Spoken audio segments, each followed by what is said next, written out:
Boiler preservation boiler preservation ನಾವು two ಟೈಪ್ಸಲ್ಲಿ ಮಾಡೋದು. ಒನ್ ವೆಟ್ ಪ್ರಿಸರ್ವೇಷನ್, ಇನ್ನೊಂದು ಡ್ರೈ ಪ್ರಿಸರ್ವೇಷನ್. ವೆಟ್ ಪ್ರಿಸರ್ವೇಷನ್ ಏನು ಮಾಡ್ತೀವಿ, ಬಾಯ್ಲರ್ನ ಫೀಡ್ ವಾಟರ್ನ 10 to 10.5 pH ಮೇಂಟೈನ್ ಮಾಡ್ತೀವಿ. ಪ್ಲಸ್ ಹೈಡ್ರೇಷನ್ ಕಾನ್ಸಂಟ್ರೇಷನ್ ಬಂದು ಗ್ರೇಟರ್ ದೆನ್ 200 ppm. ಈ ಕಾನ್ಸಂಟ್ರೇಟೆಡ್ ವಾಟರ್ನ ಬಾಯ್ಲರ್ಗೆ ಫೀಡ್ ಮಾಡಿ ವೆಂಟ್ ಔಟ್ ಮಾಡಬೇಕು. ನಾರ್ಮಲ್ ವೆಂಟ್ ಔಟ್ ಮಾಡಿ ಪ್ರೆಷರ್ ಬಂದು up to 4 to 5 kg boiler pressurise ಮಾಡಿ ಇಡ್ತೀರಾ. ಪ್ರೆಷರೈಸ್ ಮಾಡೋದ್ರಿಂದ ಆದಮೇಲೆ ರೆಗ್ಯುಲರ್ ಆಗಿ ಫ್ರೀಕ್ವೆಂಟ್ ಆಗಿ ಸ್ಯಾಂಪಲ್ಸ್ ತೆಗಿಬೇಕು ಅಟ್ ಡಿಫ್ರೆಂಟ್ ಲೊಕೇಶನ್ಸಲ್ಲಿ. Steam drum, mud drum, super heater, economiser and water walls, ಈ ಡಿಫ್ರೆಂಟ್ ಲೊಕೇಶನಲ್ಲಿ ಸ್ಯಾಂಪಲ್ಸ್ ತೆಗೆದು ಸ್ಯಾಂಪಲ್ಸು ಕಾನ್ಸಂಟ್ರೇಷನ್ ಎಲ್ಲ ಲೊಕೇಶನಲ್ಲೂ ಸೇಮ್ ಇರಬೇಕು. If there is any changes, concentration increase ಮಾಡಿ ಮತ್ತೆ ವಾಟರ್ ರೀಸರ್ಕ್ಯುಲೇಟ್ ಮಾಡಿ ವೆಂಟ್ ಔಟ್ ಮಾಡಿ ಪ್ರೆಷರೈಸ್ ಮಾಡಿ ಸಿಸ್ಟಮ್ನ ಸೇಫ್ ಗಾರ್ಡ್ ಮಾಡಬೇಕು. ಅನದರ್ ಮೆಥಡ್ ಬಂದು dry preservation method.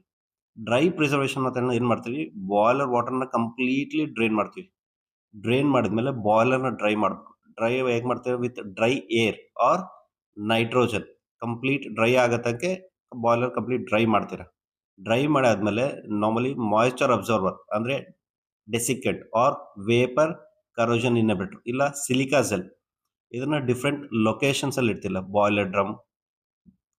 Different boiler ಡ್ರಮ್ಮಲ್ಲಿ ಇಡ್ತೀವಿ, ನಾರ್ಮಲಿ ಫರ್ನೆಸಲ್ಲಿ and both fire side and water side different ಲೊಕೇಶನ್ಸಲ್ಲಿ ಇಟ್ಟು ಇದರಲ್ಲಿ ಏನು ಮಾಡ್ತೀವಿ, all vents, manholes and drains ಟೈಟಾಗಿ ಕ್ಲೋಸ್ ಇಡಬೇಕು.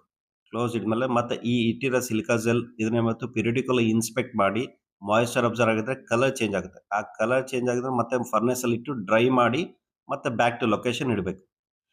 ಎದಕ್ಕೆ ಈ preservation important, because corrosion and scaling avoid ಮಾಡ್ಬೋದು. ನೆಕ್ಸ್ಟ್ ಎಕ್ವಿಪ್ಮೆಂಟ್, ಇದು protects boiler equipments, high cost ಎಕ್ವಿಪ್ಮೆಂಟ್ಸ್ನ ಪ್ರಿಸರ್ವ್ ಮಾಡ್ತೀವಿ.